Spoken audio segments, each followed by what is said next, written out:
大家好，我係蔡師傅。前排咧同大家分享咗咧，我有報讀呢個建造業議會嘅窗框大工嘅一個課程啦。咁今日咧就有個好消息咧，就係咧考到咧呢個技能測試證啦。咁正式咧成為呢個窗框嘅大工啦。咁呢一張證咧差唔多咧係你考完之後咧2個星期內咧就已經係收到噶啦。咁啊建造業議會咧佢係用順豐嘅形式咧咁寄去到你屋企嘅，唔使好似話以前咧考完咧要去工藝測試中心嗰度攞嘅。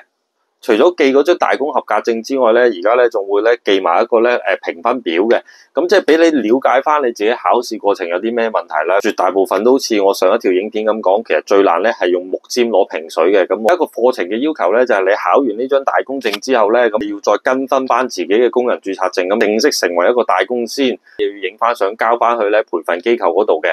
咁交完之後咧，咁啊3個月內咧先會發放，剩低埋嗰16,000蚊獎金嘅。咁我咧咁就同大家分享完之後咧，咁啊大家一齊咧提升下自己，咁啊一齊進步。今集介紹咁多，拜拜。